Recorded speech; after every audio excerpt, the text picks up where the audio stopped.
जब अर्थ का अपग्रेड शुरू हुआ और बाकी लोग दूसरी दुनियाओं में शिफ्ट हो गए, मैं अकेला रह गया। यहाँ तक कि गॉड ने भी मेरी एग्जिस्टेंस को नोटिस नहीं किया, सिर्फ इसलिए क्योंकि मेरा बॉडी बाकी लोगों से अलग था। अभी अभी मैंने देखा, स्कूल, रोड्स और मेरा घर सब पूरी तरह से खाली हैं। ऐसा लगा जैसे सब एक ही झटके में गायब हो गए हों और टाइम ही रुक गया हो। मैं कंफ्यूजन खड़ा था, तभी पीछे से एक फेरी आई और उसने सब एक्सप्लेन किया। धरती के एक्सपीरियंस पॉइंट्स पूरे हो गए थे, इसलिए अब उसे नेक्स्ट इरा में इवॉल्व करना था। टाइम 10 साल के लिए पूरी तरह से फ्रीज होने वाला था और दुनिया में डिवाइन पावर भरने वाली थी। अब लोग स्टेटस विंडो के जरिए यूनिवर्स और खुद के सीक्रेट्स को समझ पाएंगे, बिल्कुल परियों जैसे हायर बीइंग्स की तरह। लेकिन अर्थ एक डिस्ट्रक्शन इरा में भी एंटर कर रही थी और इंसानों को विलुप्त होने से बचाने के लिए गॉड ने उन्हें दूसरी दुनियाओं में भेज दिया ताकि वो डिवाइन एनर्जी सीख सकें और रेडी हो सकें। लेकिन मेरे केस में गॉड ने मुझे नोटिस ही नहीं किया, क्योंकि मेरे पास कुछ स्पेशल स्किल्स थी। इसलिए कॉम्पेंसेशन के तौर पर एक देवदूत रीता मेरे साथ अगले 10 साल रहने वाली थी। पर अभी अर्थ डिवाइन पावर से खाली थी, तो मैं वो पावर सीख ही नहीं सकता था। मेरे पास सिर्फ एक ऑप्शन था, अपने बॉडी को ट्रेन करना। इस बीच रीता ने मेरी फूड और बाकी बेसिक चीजों का ध्यान रखा। मुझे तो बर्तन धोने की भी टेंशन नहीं थी। 5 साल तेजी से बीत गए। मैंने मार्क्समैनशिप सीखना शुरू किया। रीता मुझे गाइड करती रही और देखते देखते मैंने मार्शल आर्ट्स के भी 4 साल पूरे कर लिए। एक दिन रीता ने कहा, चलो स्पार करते हैं। मैंने अपनी 9 साल की मेहनत का सारा जोर लगा दिया, लेकिन उसने सिर्फ एक हाथ हिलाया और मैं हार गया। फिर उसने कहा, अब से मैं तुम्हारी स्पारिंग पार्टनर रहूंगी। मैं रेडी नहीं था, लेकिन उसी स्पारिंग में ही पूरा 1 साल बीत गया और फिर वो दिन आ ही गया। 10 साल बाद मैंने नई शुरुआत के लिए नए कपड़े पहने, रीता को बाय कहा और उस जगह पर पहुंचा जहां सब लोग गायब हुए थे। मैं थोड़ा नर्वस था, लेकिन एक्साइटेड भी। रीता से बिछड़ने का दुख तो था, लेकिन अब मैं अपनी ओल्ड लाइफ में वापस जाने वाला था। घंटों बीत गए, लेकिन कोई भी वापस नहीं आया। रीता थोड़ी घबराई हुई मेरे पीछे आई और बोली, शायद कुछ गड़बड़ हो गई है। मुझे गुस्सा आ गया। ऑलरेडी 10 साल वेट कर चुका हूं। क्या मुझे अब और 10 साल या 100 साल इंतजार करने होंगे? लेकिन 10, 20, यहां तक कि 50 साल भी बीत गए और लोग नहीं लौटे।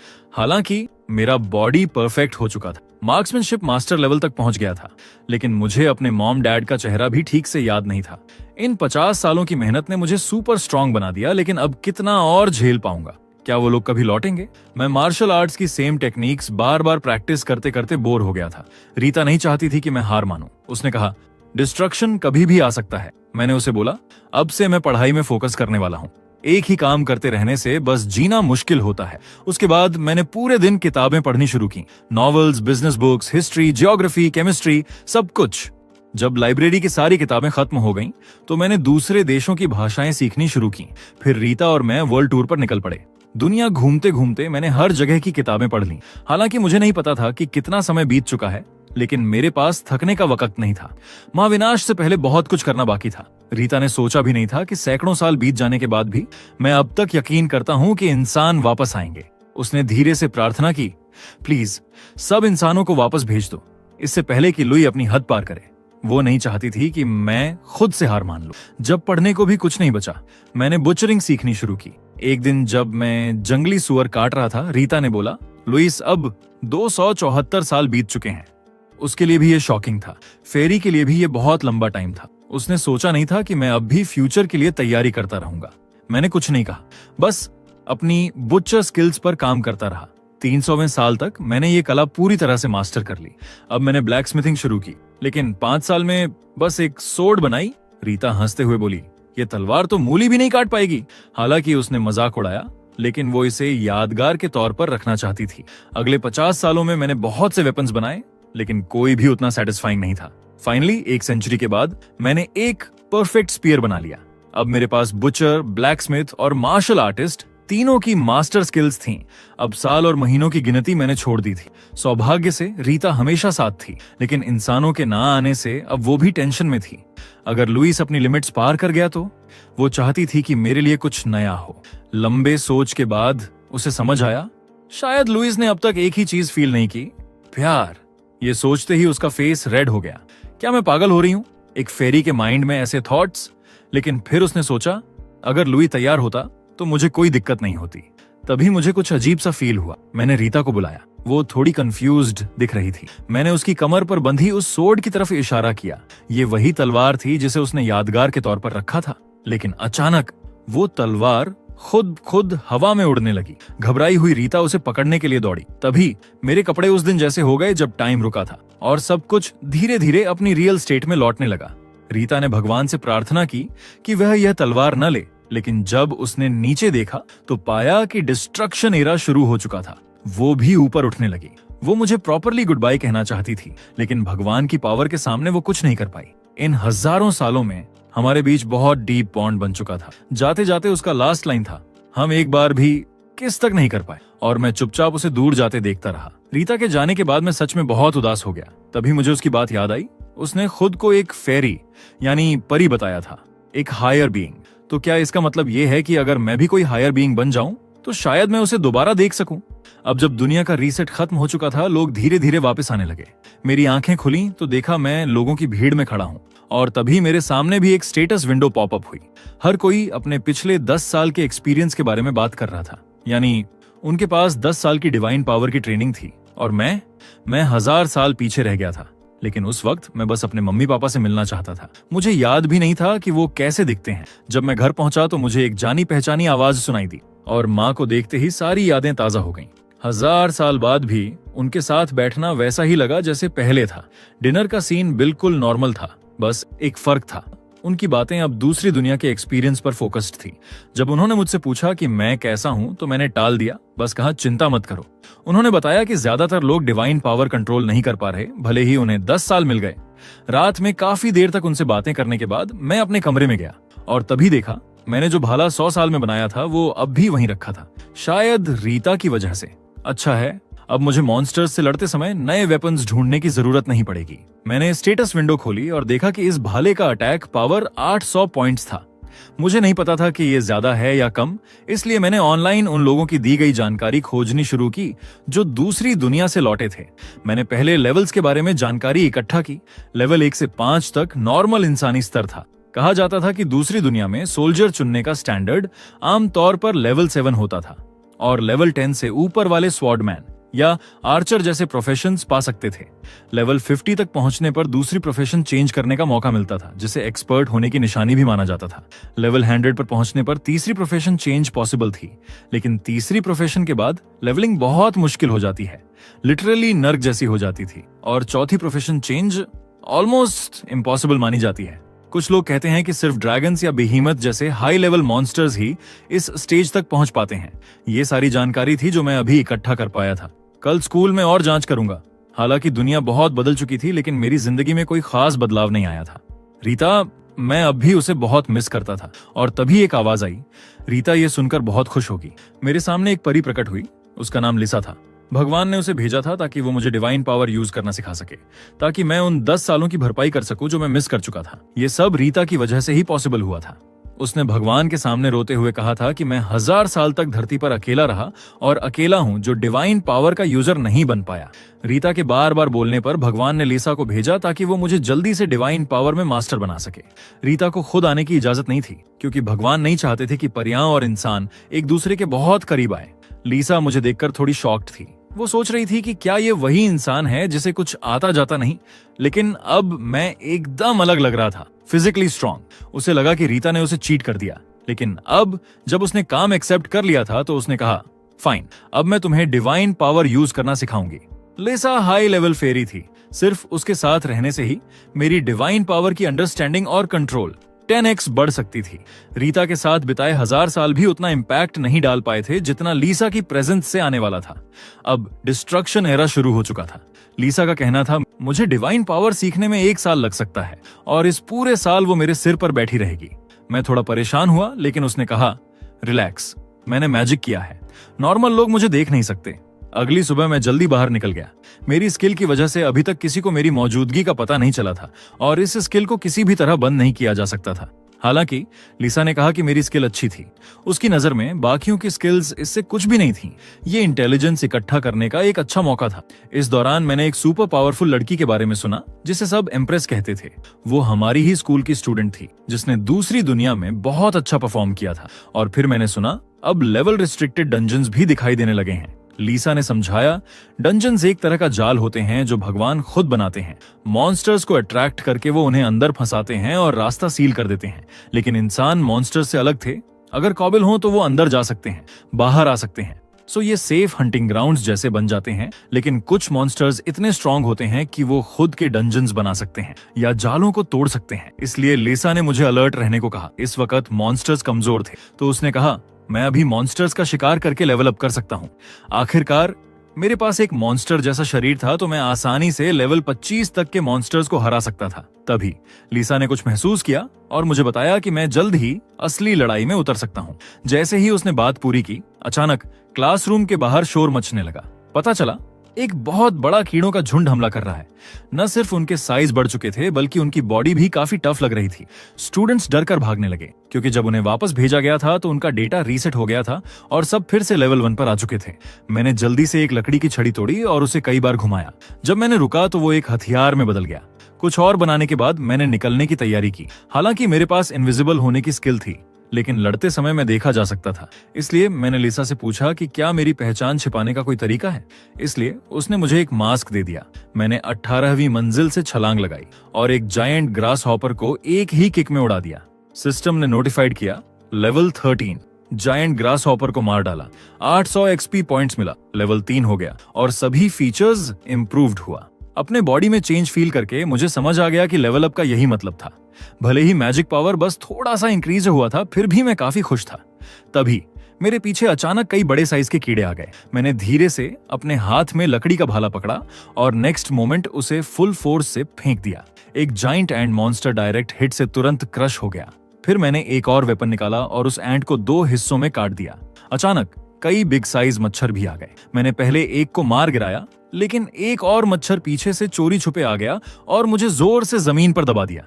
लेकिन मेरे 1000 ईयर ओल्ड बॉडी को उसकी वीक सुई जैसी सूंड से क्या ही नुकसान होता। मेरा बॉडी तो काफी टाइम से ह्यूमन लिमिट से ऊपर था। लास्ट मच्छर से निपटने के बाद ऊपर से एक और ग्रास हॉपर आ गया। उसने अपने पंजे से अटैक किया, लेकिन मैंने इजीली डॉज कर लिया। तभी लिसा ने क्विकली वार्न किया कि और भी मॉन्स्टर्स रीइंफोर्समेंट के तौर पर आ गए हैं और मैं पूरी तरह से घिर चुका हूं। लेकिन मुझे जरा भी डर नहीं लगा। मैंने अपना वेपन उठाया और पागलों की तरह इन मॉन्स्टर्स को मारना शुरू कर दिया। मेरा लेवल अब 6 तक पहुंच चुका था। लेकिन तभी अचानक आसमान से बिजली गिरी और सारे मॉन्स्टर्स जलकर राख हो गए। मेरे सामने एक लड़की खड़ी थी, मास्क पहने हुए, और उसकी उंगलियों पर बिजली चमक रही थी।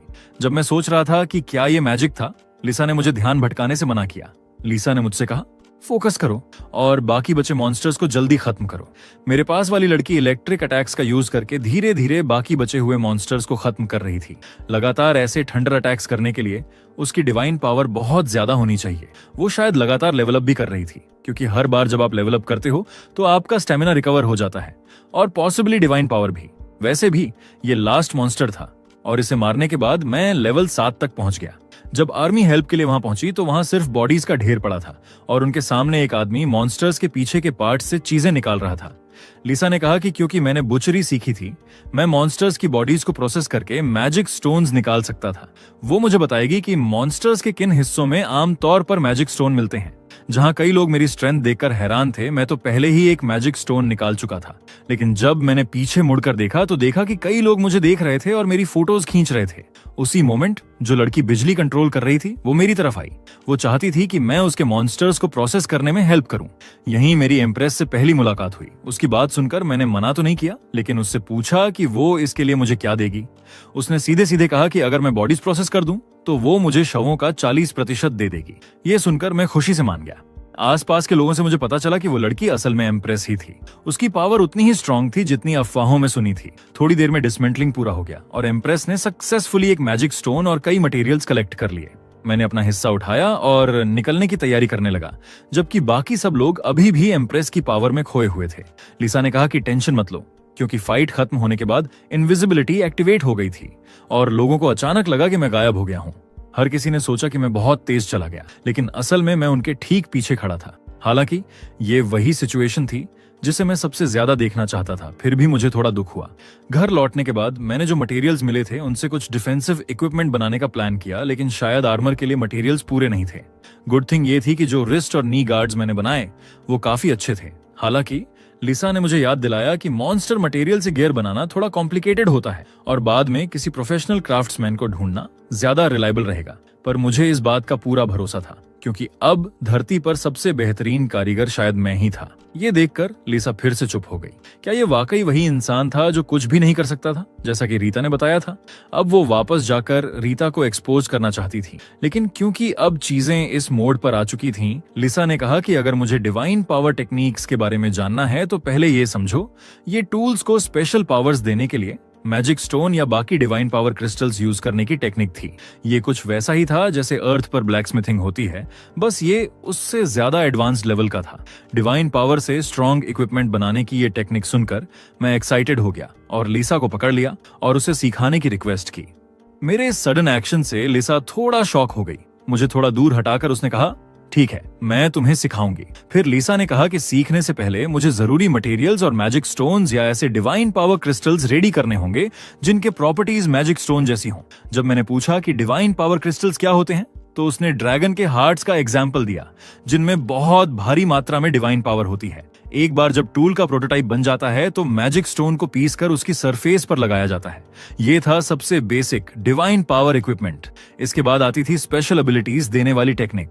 चूंकि मैं डिवाइन पावर कंट्रोल नहीं कर सकता था, अब लिसा को लगा कि मैं शायद ये बना नहीं पाऊंगा, लेकिन मैंने हार नहीं मानी और डिसाइड किया कि पहले ट्राई करता हूं। ये देखकर लिसा ने मुझे एक नई मेथड भी बताई। वो थी लार्ज क्वांटिटी में मैजिक स्टोन्स यूज करके डिवाइन पावर को मॉडिफाई करना। मतलब मैजिक स्टोन्स या डिवाइन पावर को कंज्यूम करके वेपन्स में फायर या आइस जैसी स्पेशल पावर्स देना।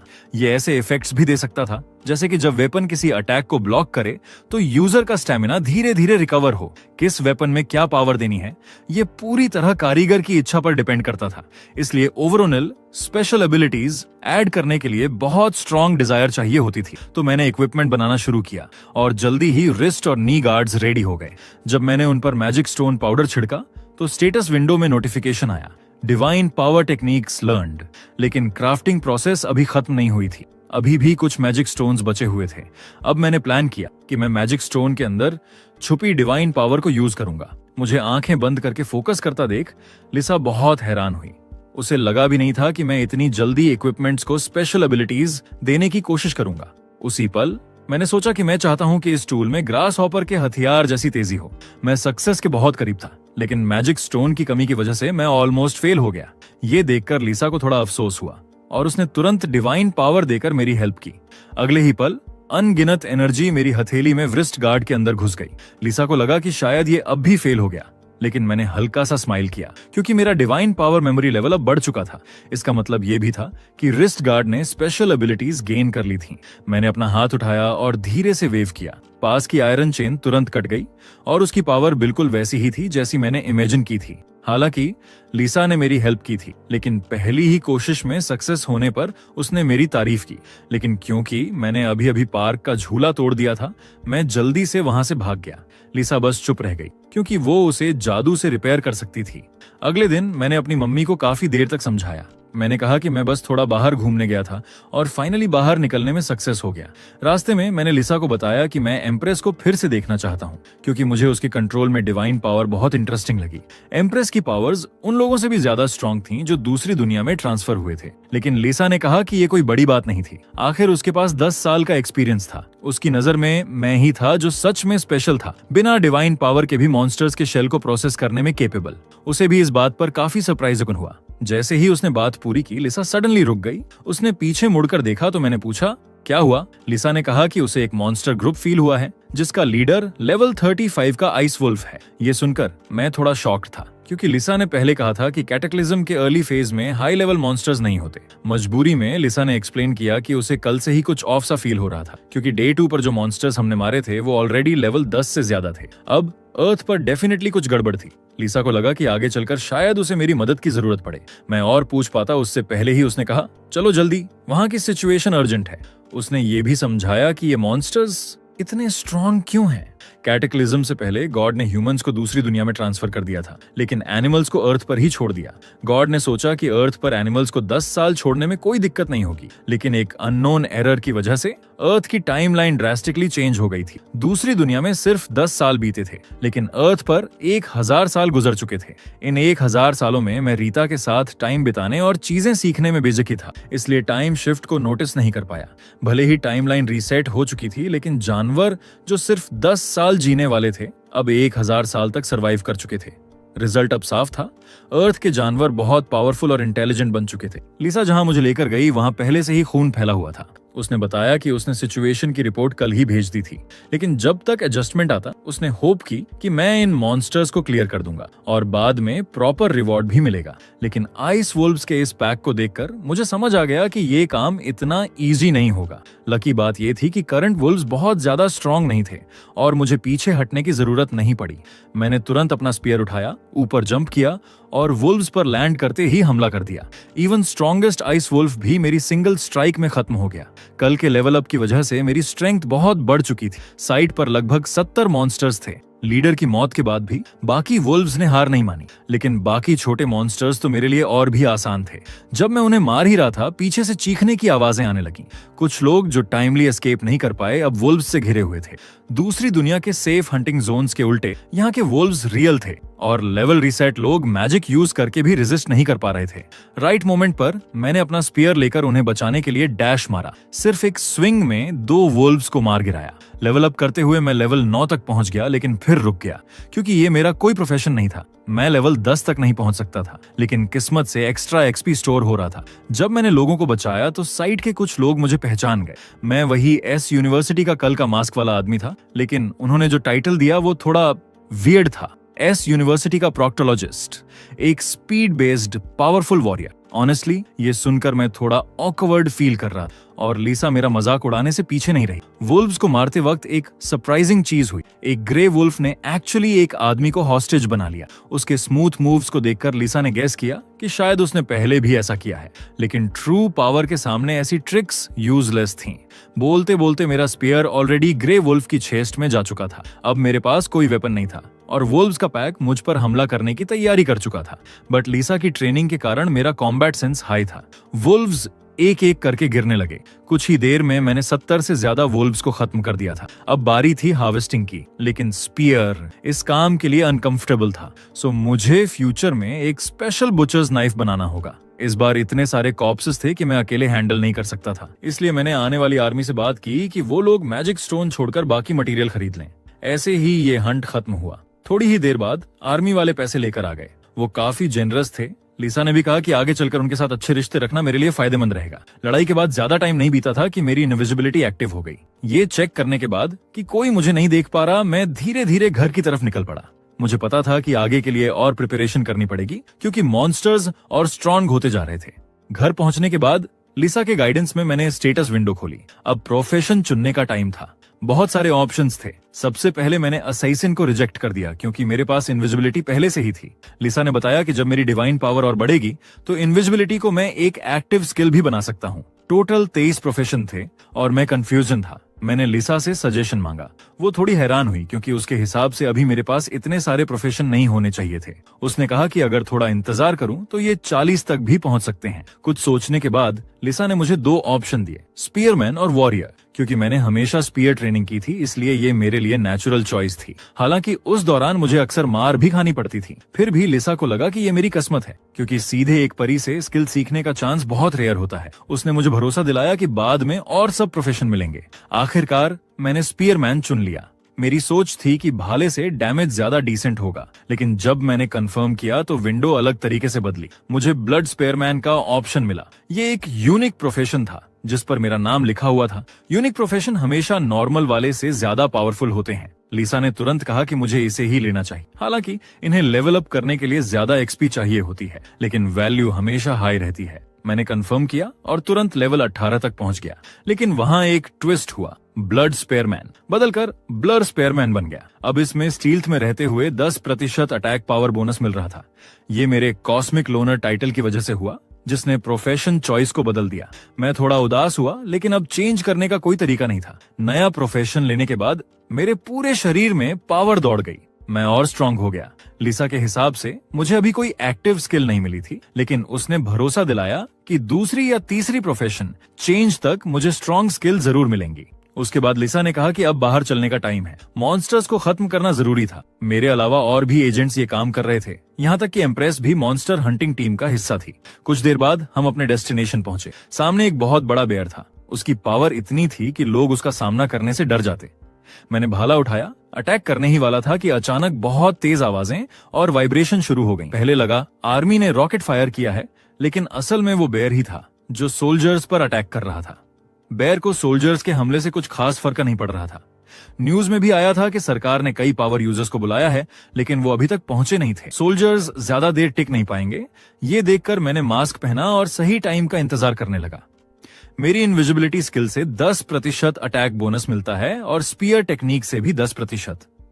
दोनों मिलकर मुझे डेडली स्ट्राइक करने का चांस दे सकते थे। जैसे ही मौका मिला, मैंने सीधे बियर के सिर पर स्ट्राइक किया। वॉर इतना स्ट्रांग था कि उसकी डिफेंस भी टूट गई, लेकिन उसे एक ही स्ट्राइक से हराना पॉसिबल नहीं था। लिसा ऊपर से चीयर कर रही थी। बेयर गुस्से में था, लेकिन मेरी स्पीड के सामने टिक नहीं पा रहा था। आखिरकार मैंने मौका देखकर उसकी खोपड़ी में भाला घुसा दिया। इस स्ट्राइक से बेयर मर गया। मुझे बहुत ज्यादा एक्सपी मिला और लेवल 23 हो गया। साथ ही क्रिटिकल हिट स्किल भी अनलॉक हुई। मैं बेयर का बॉडी प्रोसेस कर ही रहा था कि पीछे से पावर यूजर्स की टीम आ गई। उन्हें सुनकर लगा कि वो सोच रहे थे कि सेकंड फेज मॉन्स्टर्स कुछ खास नहीं है।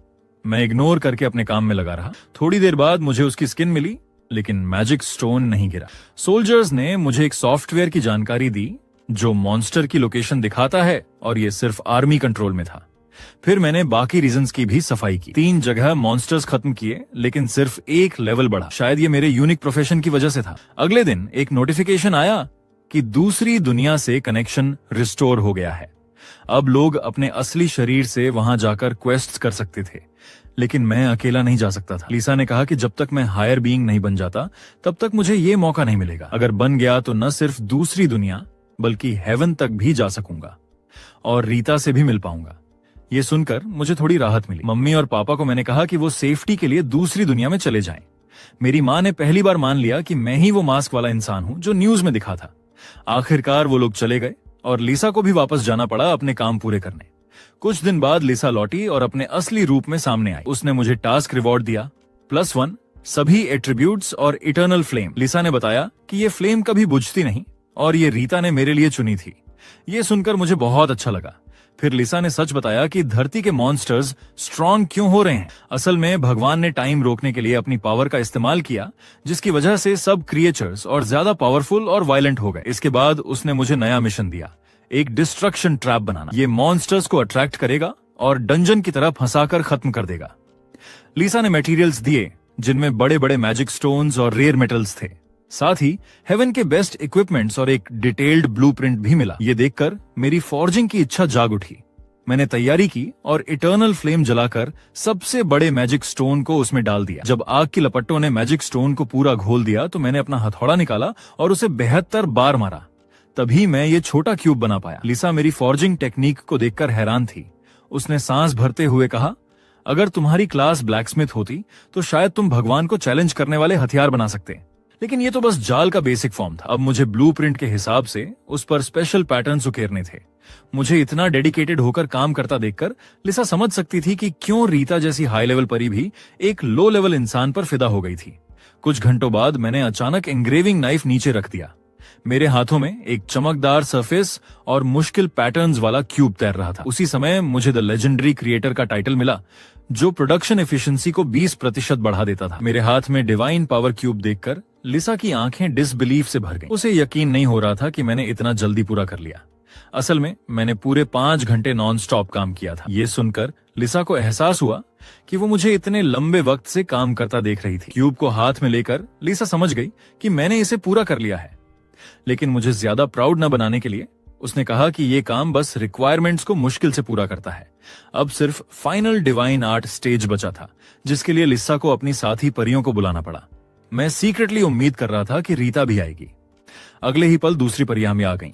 उन्होंने डिवाइन आर्ट के डिटेल्स पर डिस्कशन किया और ये सोचकर शॉक्ड थीं कि एक नॉर्मल इंसान डिस्ट्रक्शन ट्रैप बना सकता है। सब रेडी होने के बाद मैंने एनर्जी स्टोन पकड़ा और तीनों परियों का इंतजार किया, लेकिन उन्होंने कहा, तुम्हें बस डिस्ट्रक्शन ट्रैप को पूरा करने की स्ट्रॉन्ग इच्छा रखनी होगी, बाकी हम संभाल लेंगे।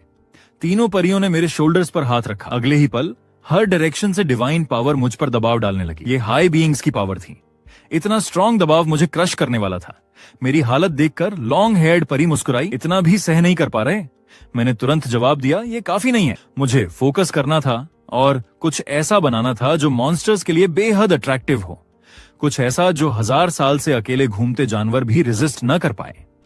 जैसे ही मैंने अपनी इच्छा सेट की, एनर्जी मेरे अंदर से फूट पड़ी। तेज रोशनी के बाद और कॉम्प्लेक्स क्यूब धीरे धीरे सामने आया। इसमें 2 रेयर एट्रीब्यूट्स जुड़ गए थे। ये रैंडम एट्रीब्यूट्स डिवाइन आर्ट के दौरान जुड़ते हैं और ट्रैप की पावर को काफी बढ़ा देते हैं। परियान मेरी स्मिथिंग स्किल्स की तारीफ करने लगी। अब अगला स्टेप था परियों के साथ ट्रैप को सही जगह पर रखना। लेकिन जैसे ही हम बाहर निकले, सामने का सीन देखकर मैं शॉक रह गया। इतनी तबाही मैंने सोचा भी नहीं था कि कुछ ही दिनों में मॉन्स्टर्स ने धरती को इतना बर्बाद कर दिया होगा। जल्द ही परियों को एक सही जगह मिल गई, खाली पहाड़ की चोटी। लिसा ने क्यूब हवा में फेंका। डिवाइन क्यूब ने तुरंत स्ट्रॉन्ग एनर्जी रिलीज की, लेकिन अगले ही पल क्यूब धूल में बदल गया। फिर एक वायलेंट वाइब्रेशन हुआ। उसी समय मॉन्स्टर्स जैसे किसी चीज से अट्रैक्ट हुए और ट्रैप की तरफ पागलों की तरह दौड़ने लगे। परियां इस तरह के ट्रैप को डंजन कहती थी। इफेक्ट उम्मीद से कहीं ज्यादा था। लॉन्ग हेड परी ने फिर से मेरे ट्रैप बनाने के स्किल्स को कंफर्म किया। लिसा ने बाकी जगहों पर भी डंजन एक्टिवेट किए, लेकिन पुराने वाले अब काम के नहीं थे। उसने मेरे बनाए डंजन की खुशबू मैजिक से उनमें ट्रांसफर कर दी थी। उनसे बात करने के बाद मैंने नीचे मौत की ओर भागते मॉन्स्टर्स को देखा और थोड़ा सैड फील किया। वो भी मेरी तरह 1000 साल सरवाइव कर चुके थे, लेकिन आखिरकार परियों और भगवान द्वारा इजीली कंट्रोल किए जा रहे थे। इंसान भी ऐसे ही थे। हमारे पास रेजिस्ट करने का कोई चांस नहीं था और हमें सीधा दूसरी दुनिया में फेंक दिया जाता था। हम सब भगवान के हाथों के खिलौने थे। एक गलती ने मुझे 1000 साल तक धरती पर अकेला छोड़ दिया। इन 1000 सालों में रीता के बिना मैं पागल हो जाता, लेकिन अब रीता भी पास नहीं थी। इसलिए मुझे स्ट्रांग बनना था, इतना स्ट्रांग कि कोई मुझे मैनिपुलेट ना कर सके, ताकि एक दिन मैं पूरी तरह आजादी पा सकूं। डंजन बनने के बाद लिसा अपने छोटे फॉर्म में वापस आ गई। असल में धरती को स्टेबल करने के लिए 27 और डंजन्स चाहिए थे, लेकिन परियां पहले ही लौट चुकी थीं।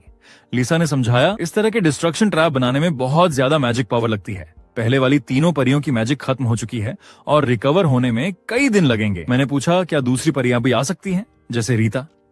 ये सुनते ही लिसा ने मेरा कंफ्यूजन खत्म कर दिया। रीता बहुत बिजी है, उसने तुम्हारे लिए बहुत काम किया है, इसलिए अभी धरती पर नहीं आ सकती। रीता के बारे में जानकर मैं अपने वर्कशॉप बेस पर लौटा और कुछ इनिशियल काम करने का सोचा। वहां पहुंचकर मैं मोटिवेट हो गया। मैंने ठान लिया कि आज पहले कुछ ट्रैप्स बनाऊंगा और बाद में फेरीज के आने पर उन्हें परफेक्ट करूंगा। लेकिन उसी समय लिसा टेबल पर रखी मटेरियल्स पर ध्यान देने लगी। मेरे परफॉर्मेंस को देखकर उसने मुझे छोटा गिफ्ट देने का सोचा। उसने मैजिक से मेरे पास की एनिमल हाइड्स की क्वालिटी अपग्रेड कर दी। इन परफेक्ट हाइड्स को देखकर मेरी स्मिथिंग की इच्छा ट्रैप बनाने से ऊपर निकल गई। मैंने हाइड्स नापकर ग्लव्स और बूट्स बनाने का डिसाइड किया। कुछ हैमरिंग और प्रोसेसिंग के बाद मुझे रेयर आइस वुल्फ ग्लव्स और लेदर बूट्स मिले। डिफेंसिव गियर बहुत सफोकेटिंग होते हैं, इसलिए मैंने इसमें वेंटिलेशन एट्रीब्यूट ऐड कर दिया। लिसा मेरी स्पीड देखकर हैरान थी।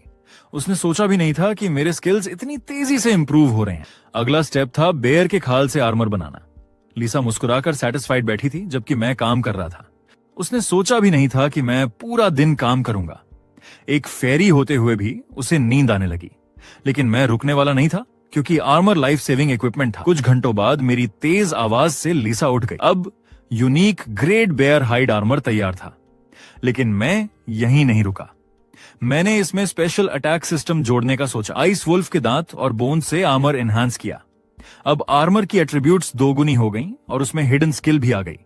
अगर लड़ाई में मुझ पर हमला होता तो आर्मर खुद थॉर्न्स निकालकर काउंटर अटैक करता। लिसा ने नोटिस किया कि मुझे ऐसे वेपन्स और आर्मर्स पसंद हैं जो ब्लेड्स या स्पाइक्स ग्रो करते हैं। एनहांस होने के बाद आर्मर को 2 और एट्रीब्यूट्स मिले। अब मटेरियल्स ऑलमोस्ट खत्म हो चुके थे, सिर्फ कुछ बोन्स बची थी। मैंने उनका आधा हिस्सा बोन नाइफ्स बनाने में लगाया ताकि मॉन्स्टर्स के कॉर्पस प्रोसेस कर सकूं। बाकी से अपने लिए नया मास्क बनाया। पूरा इक्विपमेंट पहनने के बाद मुझे इंस्टेंट पावर अप फील हुआ, लेकिन तभी बाहर से हैवी वाइब्रेशंस आने लगे। लिसा ने मैजिक से चेक किया और बताया कि आर्मी मॉन्स्टर्स से लड़ रही है। मेरा चेहरा बदल गया। मेरे एरिया में डंजन तो था, फिर भी मॉन्स्टर्स बाहर थे। अलार्म की आवाज आई। दूसरे लेवल के मॉन्स्टर्स डिस्ट्रिक्ट में घुस आए थे। मुझे भाले को अपग्रेड करना पड़ा। मैंने स्पीयर को यूनिक ग्रेड तक एनहांस किया। अब उसमें 20% क्रिटिकल हिट चांस भी आ गया था। पूरी तरह रेडी होकर मैं बैटलफील्ड की ओर निकला। थोड़ी देर में लिसा ने टारगेट देखा। सामने रब्बल के बीच सैकड़ों मीटर लंबा जायंट चीटा खड़ा था। उसने फाइटर जेट को एक ही पंजे से गिरा दिया। टैंक्स और रॉकेट्स का भी उस पर कोई असर नहीं था। अगले ही पल चीटा ने सोल्जर्स पर जंप किया। मुझे लगा था सब ऑलरेडी दूसरी दुनिया भेज दिए गए होंगे, लेकिन कुछ मिलिट्री और फर्स्ट क्लास प्रोफेशनल्स अभी भी धरती पर लड़ रहे थे। मैंने सोचा, अगर देश और धरती ही खत्म हो जाए तो दूसरी दुनिया में सरवाइव करने का क्या फायदा। मैं खुद को हीरो नहीं मानता, लेकिन अगर मैं लोगों को बचा सकता हूं तो आखिरी पल तक लड़ूंगा। ये सोचकर मैं मॉन्स्टर की तरफ दौड़ा। इसकी पावर पिछले बेयर से कई गुना ज्यादा थी। टैंक्स ने फायर किया, लेकिन उसे बस हल्का दर्द हुआ। गुस्से में मॉन्स्टर ने टैंक उठा लिया और निगलने वाला था। तभी मैं उस पर जंप कर गया। मेरी इनविजिबिलिटी के कारण उसने मुझे नोटिस नहीं किया। मेरा स्पीयर जोर से उसके शरीर में घुसा और क्रिटिकल हिट ट्रिगर हुआ। मुझे लड़ता देख सोल्जर्स का खोया डेयरिंग वापस आ गया। मॉन्स्टर वीक होकर टैंक गिरा देता है, लेकिन फिर मुझे पकड़ने दौड़ा। मैंने तेजी से बचते हुए उसकी चोट का फायदा उठाया। सोल्जर्स ने गोलीबारी शुरू कर दी और मैं उस टैंक की तरफ भागा जिसमें 2 सोल्जर फंसे थे। उन्हें निकालकर मैंने हवा में जंप किया और जमीन पर उतरा। सोल्जर्स ने सांस लेते हुए थैंक यू कहा और बोले कि वो मेरे फैंस बन गए हैं। मॉन्स्टर रिकवर होकर अब मुझे देख रहा था। उसने मुझे अपना पहला टारगेट बनाया। लिसा ने कहा, उसने तुम्हारी एनर्जी लॉक कर दी है, अब इनविजिबिलिटी स्किल काम नहीं करेगी। मैंने कहा, फिक्र मत करो, मैं डायरेक्ट फाइट के लिए रेडी हूं। तभी आसमान से बिजली गिरी और मॉन्स्टर के सिर पर लगी। आ गई एम्प्रेस, वो भी असली रूप में। लेकिन मॉन्स्टर ने अब मुझे टारगेट बनाया। मैं पीछे कूदा, लेकिन उसने मुझे पकड़कर अपने सिर से जोरदार टक्कर मारी। असल में ये मेरा ट्रैप था। आर्मर की हिडन थॉर्न स्किल ने मॉन्स्टर को फिर से बहुत ज्यादा डैमेज दिया। वो पागलों की तरह भागा और बिल्डिंग से टकरा गया। मैंने जंप लगाकर स्पीयर से एक और क्रिटिकल हिट किया। मॉन्स्टर अब कमजोर पड़ चुका था। एम्प्रेस समझ गई कि लेवल डिफरेंस बहुत ज्यादा है। उसके अटैक से मॉन्स्टर नहीं मरेगा। उसने कहा, मैं तुम्हें बफ दे सकती हूं, लेकिन इससे मेरी सारी डिवाइन पावर खत्म हो जाएगी। मैंने कहा, ट्राई करो। एम्प्रेस ने बिना देर किए पावर रिलीज की। सिस्टम ने बताया, स्पिरिट थंडर रिसीव्ड। अब मेरी स्पीड, अटैक, क्रिटिकल चांस सब बढ़ गए थे। अटैक्स में थंडर डैमेज भी जुड़ गया। मैंने सारे थॉर्न्स तोड़े और मॉन्स्टर के शरीर में जोरदार स्पीयर स्ट्राइक किया। थंडर डैमेज भी ट्रिगर हो गया और आखिरकार मॉन्स्टर मेरे हाथों मारा गया। मुझे इतना एक्सपीरियंस पॉइंट मिला कि मैं सीधा लेवल 28 तक पहुंच गया। लड़ाई खत्म होते ही मैं जमीन पर गिर गया। लिसा ने मेरी तारीफ की, जबकि एम्प्रेस अभी भी चेक कर रही थी कि चीता वाकई मरा है या नहीं। मुझे ये जानकर थोड़ा अजीब लगा कि उसे कोई एक्सपीरियंस पॉइंट नहीं मिला। तब उसने बताया कि क्योंकि हम पार्टी में नहीं थे, इसलिए एक्सपी शेयर नहीं हुआ। ये सुनकर मैं हैरान रह गया। पहली बार मुझे इस सिस्टम का पता चला। नीचे मौजूद लोग चीता के मरने पर खुश थे, लेकिन अब बारी थी लूट डिस्ट्रीब्यूशन की। मरा हुआ चीता सिकुड़कर छोटा हो गया था। जैसे ही लोग लूट बांटने वाले थे, मैंने उन्हें रोक दिया। मैंने साफ कहा कि मेरा हिस्सा सबसे बड़ा होना चाहिए। मैंने एम्प्रेस से सजेशन मांगा। उसने कहा, मुझे 60%, उसे 20% और बाकी लोग बचा हुआ हिस्सा बांट लें। ये सुनकर मैं सैटिस्फाइड था और दूसरों ने भी अपोज नहीं किया। मैं सीधे चीता पर चढ़ा और उसके शरीर से लेवल 3 मैजिक स्टोन निकाला। मैंने एम्प्रेस से सजेशन ली और उसने कहा कि ये मुझे ही लेना चाहिए, लेकिन बाकी लोगों को यह मंजूर नहीं था। आखिर ये हाई लेवल स्टोन था। लिसा इस लो लेवल सोच को देखकर डिसअपॉइंटेड हुई। मुझे माँ की सिखाई बात याद आई, जब कंट्रोवर्सी हो तो मुट्ठी से अच्छा कम्युनिकेशन टूल और कुछ भी नहीं है। मैंने स्टोन वापस चीता के शरीर में घुसा दिया और कहा, तुम लोग आपस में बांट लो, लेकिन अगर मेरा हिस्सा जरा भी कम हुआ तो कोई भी यहाँ से जिंदा नहीं जाएगा। मेरे प्रेशर को देखकर सब होश में आ गए और मान गए कि स्टोन मुझे ही मिलेगा। मैंने फिर से मैजिक स्टोन निकाला। उसी वक्त एम्प्रेस ने कहा कि मैं उसका हिस्सा भी संभाल लूं और बदले में वो अपने शेयर का 40% मुझे देगी। उसे सिर्फ चीता की स्किन चाहिए थी, बाकी हड्डियों को भी उसने मुझे दे दिया। ये सुनकर मैंने उसे तुरंत हाँ बोल दिया। बाकी लोगों ने भी एम्प्रेस की तरह नेगोशिएशन करने की कोशिश की, लेकिन इस बार मैंने स्ट्रिक्ट एटीट्यूड दिखाया। मैंने कहा कि अब मुझे 50% मटेरियल चाहिए। मजबूरी में उन्हें मानना पड़ा।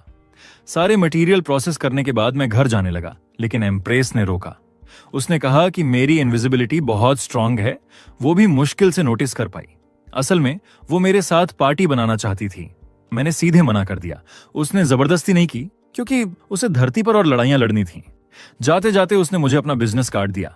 उसका नाम था कंगमराई, लेकिन मेरा उससे कांटेक्ट करने का कोई इरादा नहीं था, इसलिए कार्ड जेब में रख लिया। इतना मटेरियल लेकर मैं और लिसा घर लौट आए और वर्कशॉप में काम जारी रखा। मैंने पहले कुछ डिस्ट्रक्शन ट्रैप्स बनाने का फैसला किया।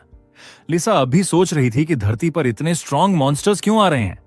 हालांकि अभी हाल ही में कैटास्ट्रोफी हुआ था, लेकिन लेवल 3 के मॉन्स्टर्स पहले ही आ चुके थे। उसने कहा कि अभी धरती पर कोई भी सेकंड प्रोफेशन वाले प्रोफेशनल्स नहीं हैं।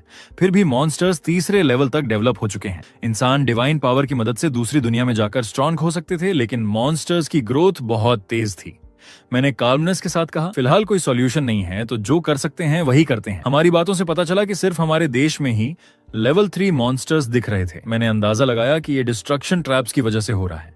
मॉन्स्टर्स को इनसे खतरा महसूस हुआ और वो प्रेशर्ड होकर तेजी से डेवलप होने लगे। लिसा को पहले शक हुआ, लेकिन फिर मानना पड़ा कि ये हाइपोथेसिस सही हो सकता है। फिर भी अगर ट्रैप्स ना हो तो मॉन्स्टर्स इंसानों को मारकर और भी स्ट्रांग हो जाते। मतलब ट्रैप्स जरूरी थे, भले ही वो उनकी ग्रोथ को तेज कर रहे थे।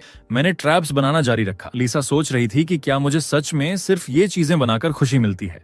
मैंने कहा कि मैं ये सिर्फ एक्सपीरियंस के लिए कर रहा हूँ। 1000 साल तक जिंदगी स्टेबल थी, ये न्यू थिंग्स एक्सपीरियंस करना ही मेरे लिए नया था। उसने कहा कि जब मैं और स्ट्रांग बनूंगा तो और भी अलग एक्सपीरियंसेस मेरा इंतजार कर रहे होंगे। यही मेरा भी मानना था कि खुद को लगातार स्ट्रांग बनाता रहूं। कुछ टाइम बाद रात हो गई और फेरीज वापस आई, जिन्होंने अपनी माना रिकवर कर ली थी। डिस्ट्रक्शन ट्रैप परफेक्ट करने के बाद वो अलग अलग देशों में डंजन सेट करने निकल गई। घर आकर मैं नहाया। आईने में देखकर लगा कि मेरा शरीर पहले से ज्यादा मस्कुलर हो गया है। मैंने लिसा से पूछा तो उसने कहा कि ये तो हर लेवल अप के साथ बढ़ता ही है। अब समझ आया कि चेहरा भी हैंडसम लगने लगा है। ये सुनकर मैं खुश होकर मसल्स दिखाने लगा। लिसा ने मुझे चिप्स फेंककर टीवी से हटने को कहा। अगले दिन सुबह उठते ही सिस्टम ने नई स्किल दी, रेस्ट। पहले तो मैं इसे हल्के में ले रहा था, लेकिन लिसा बोली कि ये एसएस लेवल डिफिकल्टी वाली स्किल है जिसे उसने भी मास्टर नहीं किया। असल में मैं हर रात बेटर स्लीप टेक्निक्स ट्राई करता था, इसी वजह से ये स्किल मुझे मिल गई। रेस्ट अभी सिर्फ स्लीप रिकवरी बढ़ाता था, लेकिन डेवलप होने के बाद बहुत पावरफुल होगा। लिसा ने बताया कि स्किल्स भी डेवलप हो सकती हैं, जैसे प्रोफेशंस। मेरी स्पीयर स्किल और बैटल स्किल भी अपग्रेड हो सकती थी, लेकिन कंडीशन बहुत हार्ड थी। मुझे लेवल 4 के मैजिक स्टोन चाहिए था, यानी अभी शॉर्ट टर्म में अपग्रेड पॉसिबल नहीं था। लिसा को लगता था कि मेरी लेवलिंग स्लो है, क्योंकि मेरा यूनिक प्रोफेशन ज्यादा एक्सपी कंज्यूम करता है। अभी मैं सबसे स्ट्रांग था क्योंकि 1000 साल की मार्शल आर्ट्स प्रैक्टिस थी, लेकिन बाकी लोग भी धीरे धीरे डिवाइन पावर सीखकर मुझे कैच कर लेंगे। अगर मैंने डिवाइन पावर मास्टर कर ली तो मैं ऐसा मॉन्स्टर बन सकता था जो गॉड को भी चैलेंज करे। 2 दिन बाद माँ मुझे दूसरी दुनिया से ब्रेकफास्ट देने आई और जल्दी लौट गई। तभी न्यूज में वही जगह दिखाई गई जहां मैंने जायंट चीटा को मारा था, लेकिन उसका डेड बॉडी गायब था। सबने कहा कि डंजन ने डेड बॉडी निगल लिया होगा, लेकिन मुझे शक हुआ कि चीता प्रेग्नेंट थी। और अचानक कैमरे में मैंने एक ब्लैक चीटा की प्रेजेंस देखी। शायद उसकी पावर इनविजिबिलिटी थी। मुझे अफसोस हुआ कि अगर जायंट चीटा को पूरा काटकर चेक किया होता तो ये हिडन डेंजर कभी न रहता। इस छिपे हुए खतरे की जड़ उन लोगों में थी जिन्होंने मटेरियल्स के लिए झगड़ा किया और बॉडी को टाइम पर नहीं काटा। लिसा की बातें मेरी जिम्मेदारी को कम नहीं कर सकती थी। मैं अभी भी काफी केयरलेस था। मेरी निराशा देख के लिसा को अचानक लगा कि वो मुझे पूरी तरह से अभी तक समझ ही नहीं पाई है। मुझे आखिर समझ आया कि जब चीता क्लियरली एक होपलेस सिचुएशन में था, तो उसका स्ट्रगल अपग्रेड के लिए नहीं, बल्कि अपने पेट में छुपे बच्चे को हाइड करने के लिए था। मैंने पहले बॉडी को पूरा नहीं काटा था, लास्ट का आधा सीन पर मौजूद लोगों के लिए छोड़ दिया था। अब पीछे सोचूं तो चीता का बच्चा डेफिनेटली अपनी इनविजिबिलिटी स्किल का यूज करके अंदर ही छुप गया होगा, और जब मैं चला गया तो लोग लूट के बंटवारे के लिए झगड़ पड़े। इसलिए माँ चीता का बॉडी शायद काफी देर तक पड़ा रहा और बच्चा शायद तभी पैदा हुआ। लेकिन अब लिसा ने और भी खराब रिजल्ट के बारे में सोचा। चीता को मारने में कई लोग शामिल थे। छोटा चीता पैदा होते ही अपनी माँ का बॉडी खा गया और वहाँ कई फर्स्ट लेवल ह्यूमंस मौजूद थे। ये सुनते ही मैं पूरा कांप गया और पूछा, क्या ये छोटा चीता 3rd लेवल का है? लिसा ने कॉन्फिडेंट होकर कहा, स्पेशल इनविजिबिलिटी एबिलिटीज वाला छोटा चीता डेफिनेटली 3rd लेवल का है। ये सुनकर मैं चुप हो गया और नॉइजी टीवी बंद कर दिया। लिसा सच में जानना चाहती थी कि क्या मुझे मॉन्स्टर का सामना करने का कॉन्फिडेंस है। इस पर मैं नेचुरल कॉन्फिडेंस से भरा था। उसकी एबिलिटी भी इनविजिबिलिटी थी और मुझे जरूरी नहीं कि उससे हारना पड़े। मेरे कॉन्फिडेंट एटीट्यूड को देखकर लिसा ने मुझे कुछ गुड न्यूज भी दी। अगर उसकी इनविजिबिलिटी बहुत स्ट्रांग है तो उसकी डिफेंस और अटैक कंपैरेटिवली वीक होगी, और वो अभी न्यू बॉर्न था तो उसकी स्ट्रेंथ पिछली चीता से ज्यादा नहीं होगी। तो मैंने नए इक्विपमेंट्स बनाने की तैयारी की। मुझे जल्दी इसका पीछा करना था, वरना अगर वो सिटी के सेंटर तक पहुंच गया तो बाकी बचे ह्यूमंस खतरे में पड़ जाते। लेकिन तभी मुझे याद आया कि कोई और है जो मेरी मदद कर सकती है, एम्प्रेस। वो मुझे पावरफुल बफ्स दे सकती थी। तो मैंने तुरंत फोन निकाला और उसे कॉल करने की तैयारी की। ये देखकर लिसा ने रिमाइंड किया कि इसका मतलब मेरी आइडेंटिटी रिवील हो जाएगी। कुछ ही देर में मैं वर्कशॉप के पास एक फोन बूथ पर पहुंचा। फिर मैंने कांग मेरे का नंबर डायल किया। हालांकि मैंने पहले कहा था कि मैं उससे कांटेक्ट नहीं करूंगा, लेकिन सिचुएशन स्पेशल थी। उसकी हेल्प से मेरी जीत की चांस काफी बढ़ जाती। उसी टाइम एम्प्रेस को कॉल मिली, लेकिन पब्लिक फोन नंबर ने उसे कंफ्यूज कर दिया। कॉल कनेक्ट होने पर उसने मेरी आवाज नहीं पहचानी। मजबूरी में मुझे वो टाइटल रिवील करना पड़ा जो लोगों ने मुझे दिया था। ये सुनकर एम्प्रेस को फाइनली समझ आया कि मैं ही उसे ढूंढ रहा हूँ। मैंने टाइम वेस्ट नहीं किया और तुरंत उसे मॉन्स्टर के बॉडी के गायब होने का असली रीजन बता दिया। सिचुएशन बहुत सीरियस है ये समझकर एम्प्रेस ने साफ तौर पर मेरी हेल्प के लिए हाँ कह दी, लेकिन अनएक्सपेक्टेड ये था कि उसने ये भी कहा कि वो आर्मी से कांटेक्ट करेगी ताकि वो भी मेरी मदद कर सके। हेल्पर अब सेफ था और इक्विपमेंट्स में थोड़े एडजस्टमेंट्स करने का टाइम था। वर्कशॉप में पहुंचकर मैंने एम्प्रेस से मिली कई मटेरियल्स निकाले। मॉन्स्टर की इनविजिबिलिटी स्पेशल एबिलिटी को टारगेट करते हुए मैं एक खास हथियार बनाना चाहता था। वेपन्स के लिए मेरा लॉन्ग स्पीयर ऑलरेडी काफी था, लेकिन मुझे चाहिए था एक long range throwing weapon. Opponent की एबिलिटी इनविजिबिलिटी थी, लेकिन शायद मेरी इनविजिबिलिटी एबिलिटी जितनी स्ट्रांग नहीं थी। इस टाइम एम्बुश करना बेस्ट स्ट्रैटेजी थी। कुछ ही देर में मैंने मां चीता की हड्डियों से एक हार्पून बनाया। ये नॉर्मल स्पीयर से अलग था। इसके बार्ब्ड सिरा प्रे को मजबूती से पकड़ सकता था और मैं इसमें और चीजें ऐड करने वाला था। हार्पून में स्ट्रॉन्ग पेनिट्रेशन पावर थी, लेकिन अगर इसके पीछे की रोप टूट गई तो खतरनाक हो जाता।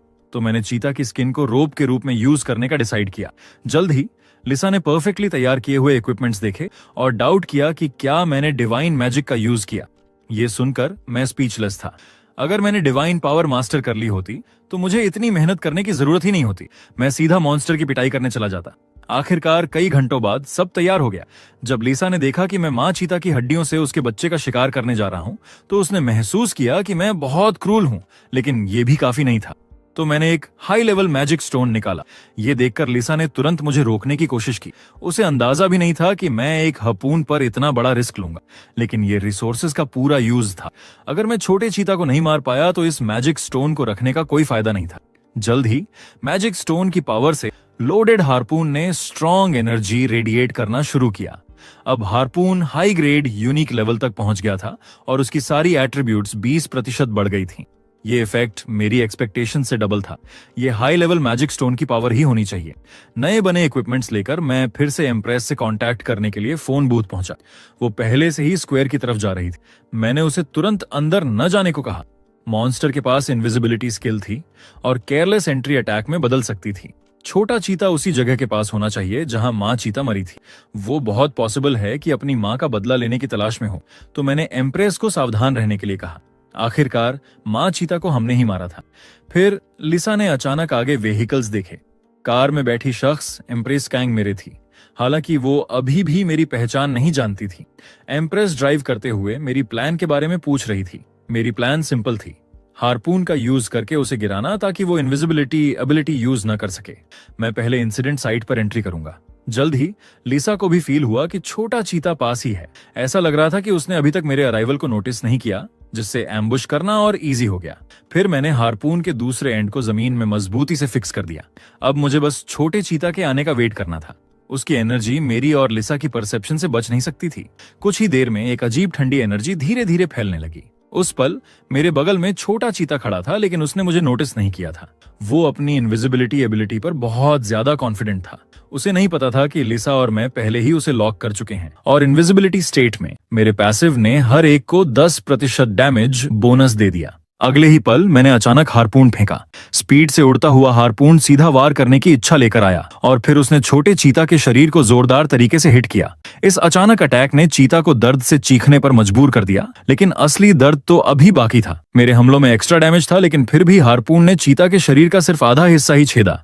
लकीली उसकी डिफेंस और अटैक बहुत स्ट्रांग नहीं थे, वरना असर बहुत कम हो जाता।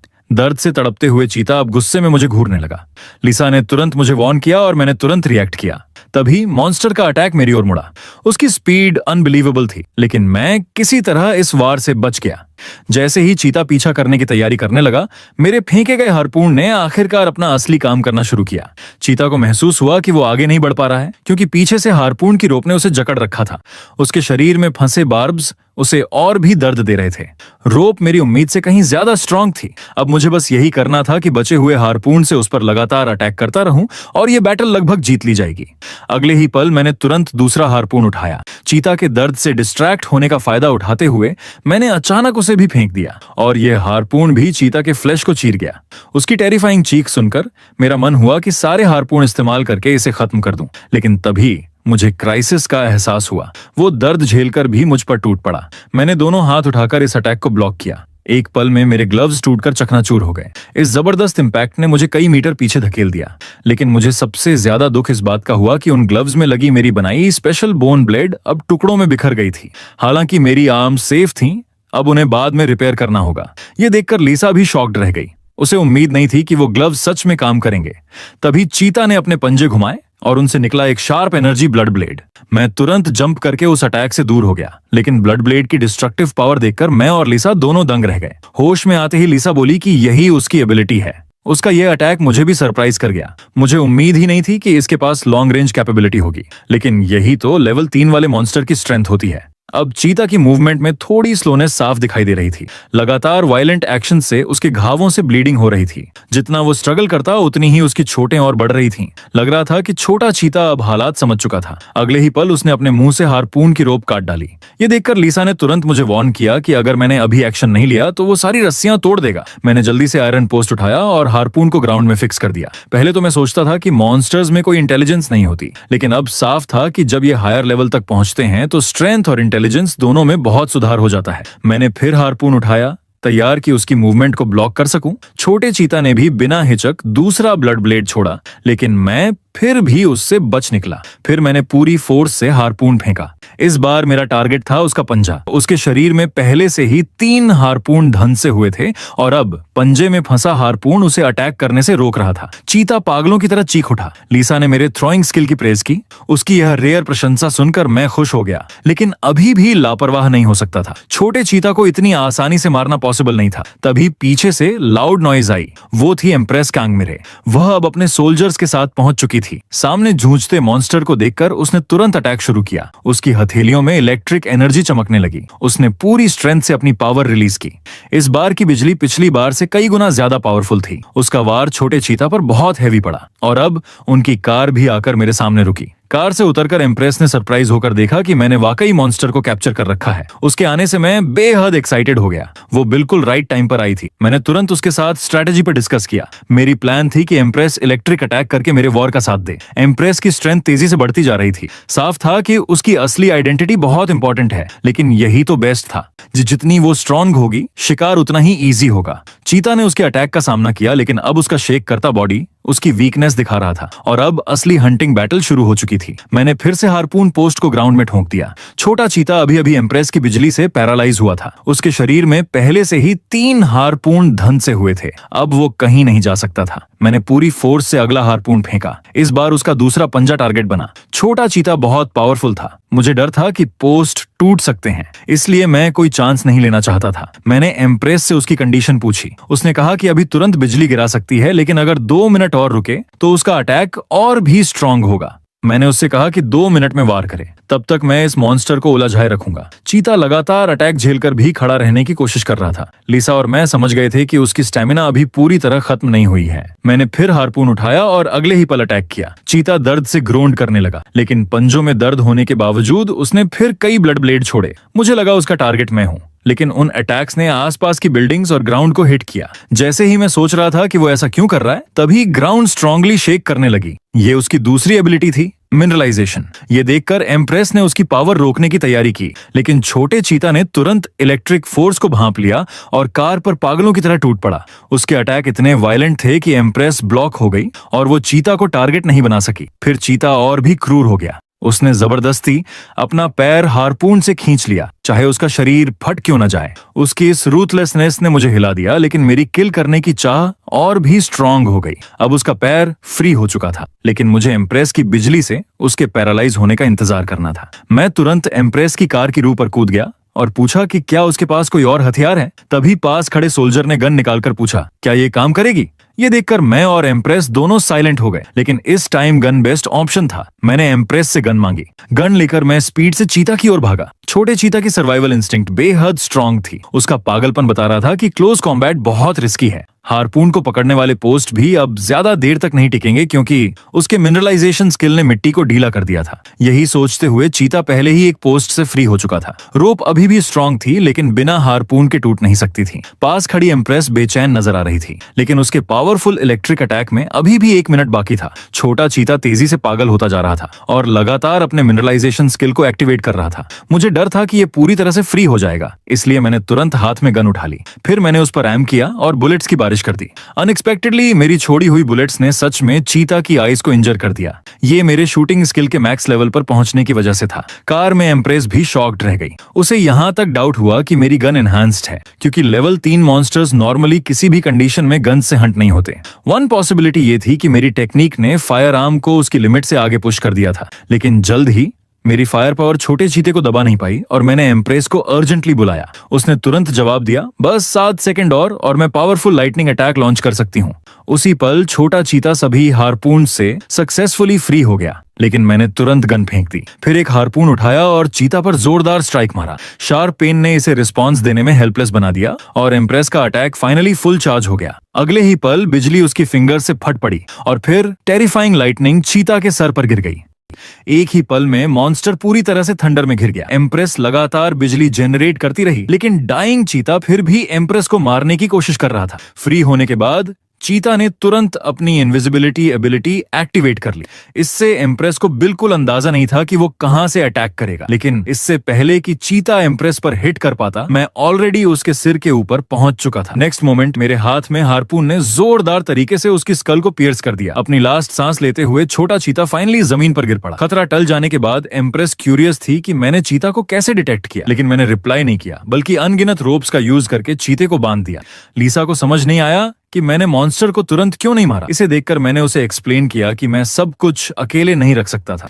जब एम्प्रेस आई तो वो मेरे एक्शन से हैरान थी, क्योंकि इस बार मैंने खुद उसे टीम में ज्वाइन करने के लिए इनवाइट किया था और मैं पूरा एक्सपीरियंस अपने पास नहीं रखना चाहता था। हालांकि ये इनवाइट उसे थोड़ा सडन लगा, लेकिन एम्प्रेस खुशी खुशी मेरी टीम में शामिल हो गई। कुछ टाइम बाद सिस्टम ने नोटिफाई किया कि हमने सक्सेसफुली टीम बना ली है। उस पेज को देखकर, जिसे मैंने पहले कभी नहीं देखा था, मेरा फेस अननोन एक्साइटमेंट से भर गया।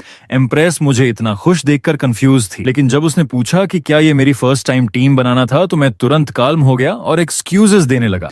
अब बारी थी इस लेवल 3 मॉन्स्टर को बुचर करने की। डाइंग चीता को देखते हुए मैंने उसे फाइनल गुड बाय दिया, फिर सीधे उसे किल कर दिया। चीता को किल करने से मिला एक्सपीरियंस मुझे सीधा लेवल 36 तक ले गया। सभी एट्रीब्यूट्स 10 पॉइंट्स बढ़ गए। पास में लीसा मुझे इतने लेवल्स अप होते देखकर संतुष्ट लगी, लेकिन लेवल अप करने के बाद मुझे चक्कर आने लगे। ये एक बार में बहुत ज्यादा एक्सपीरियंस गेन करने के कारण था। पास में एम्प्रेस को भी नौजिया फील हुआ। लीसा ने बताया कि लेवल 3 मॉन्स्टर्स को किल करने से लेवल 2 के मुकाबले कहीं ज्यादा एक्सपीरियंस पॉइंट मिलता है। कंटिन्यूअस लेवलिंग की वजह से साइड इफेक्ट्स ने हमें बहुत अनकंफर्टेबल कर दिया, लेकिन कुछ समय बाद हम ठीक हो जाएंगे। थोड़ी देर बाद एम्प्रेस और मैं फाइनली नॉर्मल हो गए। अब लूट डिस्ट्रीब्यूट करने का टाइम आ गया था।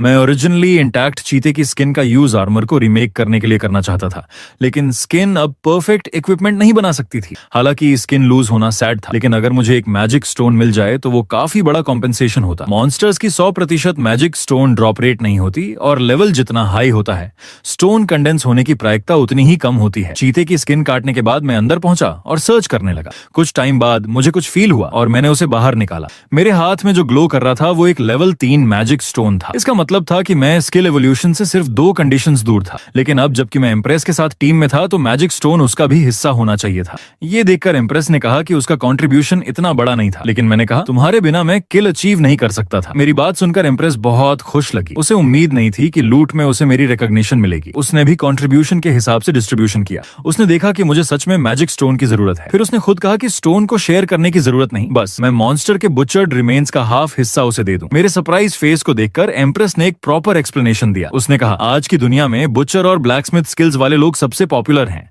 अगर आप बुचरिंग से रिवॉर्ड्स नहीं निकाल सकते, तो चाहे आप कितने भी मॉन्स्टर स्किल कर लो, कोई फायदा नहीं। इसलिए तुम्हारा यूनिक बचरिंग स्किल किसी भी चीज से ज्यादा इंपॉर्टेंट है। जैसे ही मैंने चीता को कट करना शुरू किया, एम्प्रेस ने अपने लोग बुलाए ताकि मटेरियल ले जाने में हेल्प कर सकें। सीन देखकर लीजा ने सोचा कि मुझे एम्प्रेस के साथ अच्छे रिलेशन बनाने चाहिए। आखिर ऐसी बैकग्राउंड और स्ट्रेंथ वाले लोग रेयर होते हैं। हालांकि लीसा राइट थी, लेकिन सोशली एंग्शियस होने की वजह से मेरे लिए रिलेशनशिप बनाना अभी भी मुश्किल था। कुछ देर बाद मैंने फाइनली छोटे चीते को पूरी तरह से कट कर दिया। एम्प्रेस के साथ आए लोग कई ट्रक्स लेकर आए थे और उसने सबको मटेरियल लोड करने का इंस्ट्रक्शन दिया। मटेरियल हैंडल करने के बाद एम्प्रेस ने मुझे बहुत थैंक्स कहा कि मैंने न सिर्फ उसे एक्सपीरियंस दिलाने के लिए साथ लिया बल्कि उसे ह्यूज मॉन्स्टर मटेरियल भी दिया। ये देखकर मैंने कहा कि छोटे चीते को किल करने में उसने भी बहुत मदद की। लेकिन फिर एम्प्रेस ने मुस्कुराते हुए हमारी टीम को डिसमिस करना चाहा। ये सुनकर मेरा दिल टूट गया। मैंने सोचा कि शायद मैंने कुछ ऐसा किया जो उसे पसंद नहीं आया, लेकिन एम्प्रेस ने कहा, मुझे लगता है कि मेरे और तुम्हारे बीच का अंतर बहुत बड़ा है। अगर हम कंटिन्यू करेंगे तो शायद मैं तुम्हें पीछे खींच लूंगी। जब मेरी स्ट्रेंथ तुम्हारे बराबर होगी तब मैं तुम्हें फिर से टीम इनवाइट भेजूंगी। उसके रियल थॉट्स जानकर मैंने फोर्स नहीं किया और अग्री किया कि फ्यूचर में मैं इस पर जरूर कंसिडर करूंगा। मेरी रिस्पांस पाकर एम्प्रेस ने मेरे कैरेक्टर की बहुत तारीफ की। उसने सोचा कि मैं पहले की तरह प्रिंसिपल्स वाला हूं। उसी वक्त मैंने भी एम्प्रेस का बढ़ाया हाथ पकड़ लिया। अगले ही पल हमारी टीम डिसमिस हो गई। हालांकि मुझे अकेले होने की फ्रीडम वापस मिल गई थी, लेकिन एक साथी खोने से मुझे थोड़ा सैडनेस हुआ। फिर भी मैंने एम्प्रेस के चॉइस का रिस्पेक्ट किया। फ्यूचर में जब हम दोनों स्ट्रॉन्गर होंगे तो फिर से साथ काम करेंगे। इस बीच एम्प्रेस के साथ आए लोगों ने कहा कि अब जाने का टाइम है, लेकिन जैसे ही वो ड्राइव करने वाले थे एम्प्रेस को अचानक कुछ याद आया। उसने मुझे रोक लिया जब मैं घर जाने की तैयारी कर रहा था। असल में उसे मेरे कॉन्टैक्ट डिटेल्स और रियल नेम चाहिए थे और उसने वादा किया कि वो किसी को नहीं बताएगी। सनसेट में एम्प्रेस को देखकर मुझे लगा कि वो ट्रस्टवर्दी है और लगातार 2 फाइट्स के बाद मुझे लगा कि मेरे दिल में ऑलरेडी आंसर है। फिर मैंने उसे अपना नाम और कॉन्टैक्ट डिटेल्स दोनों देने का फैसला किया। मेरा नाम जानने के बाद एम्प्रेस हैप्पीली बोली कि वो जरूर मुझसे कांटेक्ट करेगी और ये लगता था कि पहली बार मैंने किसी लड़की के साथ नंबर्स एक्सचेंज किए थे। मेरी करंट कंडीशन देखकर लीसा मुझे छेड़े बिना नहीं रह सकी। शाम को मैं फॉर्जिंग वर्कशॉप में वापस आया। छोटे चीते को किल करने और लेवल 3 मैजिक स्टोन पाने के बाद मेरी मार्क्समैनशिप एवोल्यूशन से सिर्फ 2 कंडीशंस बाकी थीं, लेकिन मेरा एसएस लेवल कंफर्ट स्किल अभी भी काफी दूर था, स्पेशली क्योंकि उसमें 500 लीटर ट्रोल ब्लड चाहिए था। अब तक धरती पर कोई ट्रोल नहीं मिला था। फ्यूचर में ट्रोल को एफिशिएंटली किल करने के लिए मैंने लीसा से ट्रोल नॉलेज के बारे में बहुत क्वेश्चंस पूछे। उसने बताया कि ट्रोल्स के पास एक्सट्रीमली स्ट्रॉन्ग रिजनरेटिव एबिलिटीज होती हैं। तब मुझे समझ आया कि कंफर्ट स्किल एवोल्यूशन के लिए ट्रोल ब्लड क्यों चाहिए था। शायद ये इवॉल्व हुए कंफर्ट को हीलिंग एबिलिटीज दे सकता है।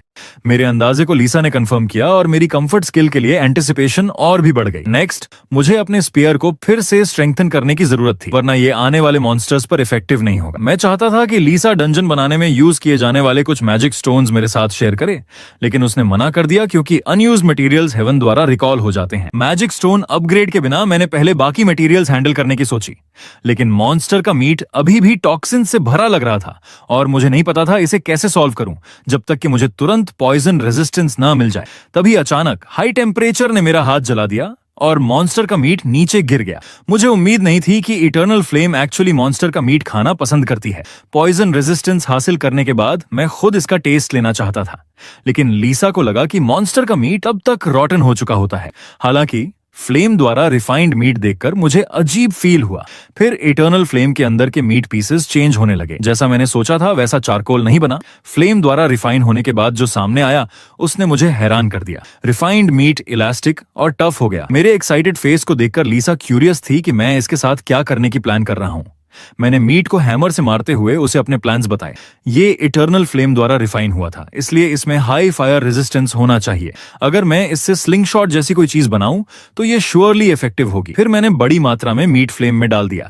रिफाइंड मीट को प्रोसेस करते हुए मैंने अपने मेजरमेंट के हिसाब से स्लिंग शॉट ब्लूप्रिंट बनाना शुरू किया, जिसका काम चीते के टीथ हेमो करेंगे। उनकी शार्पनेस बोन्स से कहीं ज्यादा थी। कुछ समय बाद कई बड़े टूथ बॉल्स सक्सेसफुली तैयार हो गए।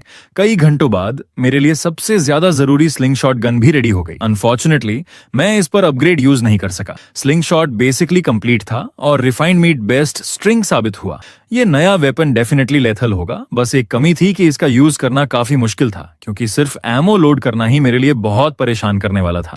रियल फाइट में इसे लगातार यूज करना अनरियलिस्टिक लग रहा था, लेकिन एक फाइनल ट्रम्प कार्ड के तौर पर यह परफेक्ट था। लकीली डिवाइन आर्ट्स के बाद स्लिंग शॉट को 20% लोडिंग स्पीड बूस्ट मिला। ये मेरे लिए अनएक्सपेक्टेड हैप्पीनेस थी, लेकिन लीसा को अभी भी लगा कि स्लिंग शॉट में बहुत फ्लॉज हैं, क्योंकि इसकी लेंथ प्लस टीथ लगभग 3 मीटर थी। हालांकि ये वेपन बेसिकली बड़े मॉन्स्टर्स से निपटने के लिए था। मैंने छोटे मॉन्स्टर्स के लिए वेपन्स बनाने के लिए चीते की बोन्स यूज करने की सोची। पूरा दिन नए वेपन्स बनाने के बाद अगली सुबह भी मैंने रेस्ट नहीं किया, बल्कि की डंजन बनाना कंटिन्यू किया। फेरीज भी अभी अभी अपनी मैजिक पावर रिकवर कर चुकी थी, तो वो सब मेरे डंजन बनाने को देखने आ गई।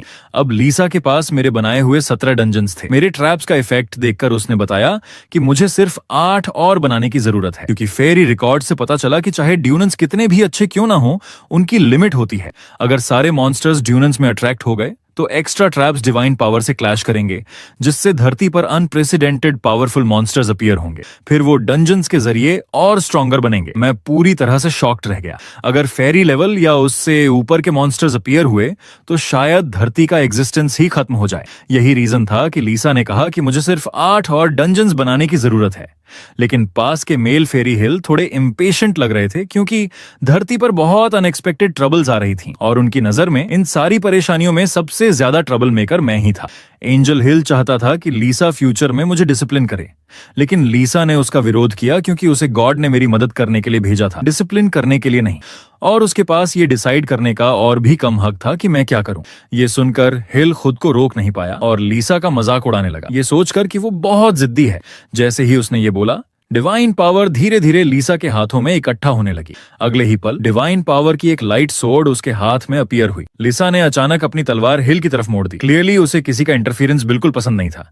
ये देखकर हिल को लगा कि लिसा और भी अनरीजनेबल हो रही है। बाकी 2 फेरीज ने भी लिसा का सपोर्ट कर दिया। उनका कहना था कि हिल को लिसा के मिशन में दखल देने का कोई हक नहीं है, इसके बजाय उसे अपनी रिस्पॉन्सिबिलिटीज पर ध्यान देना चाहिए। फिर भी साथी फेरीज होने के नाते उन्होंने लिसा को थोड़ा शांत करने की कोशिश की। सच कहें तो फेरीज हमेशा अपने आप को हाई बीइंग्स मानती थीं, लेकिन जब लड़ाई झगड़े की बारी आती थी तो वो भी आम लोगों जैसी ही लगती थीं।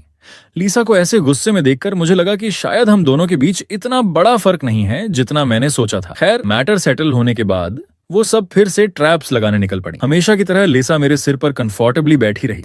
जैसे ही हिल और बाकी फेरीज चली गईं, लिसा सॉफ्टली बोली, मुझे तुम्हें अपना ये दूसरा साइड नहीं दिखाना चाहिए था। मैंने उसे समझाया कि इसमें कोई प्रॉब्लम नहीं है। सच कहूं तो मुझे उसके डिफरेंट इमोशंस देखना अच्छा लगा, लेकिन लिसा को लगा कि मैं थोड़ा डम हूं, क्योंकि फेरीज ने तो बहुत पहले ही इंसानों के प्रति ये सारी फीलिंग्स कंट्रोल करना सीख लिया था। फिर भी हिल को देखकर मुझे डाउट हुआ। वो बिल्कुल भी ऐसा नहीं लग रहा था कि उसने अपनी इमोशंस को कंट्रोल कर लिया हो। यही रीजन लिसा ने भी रिवील किया।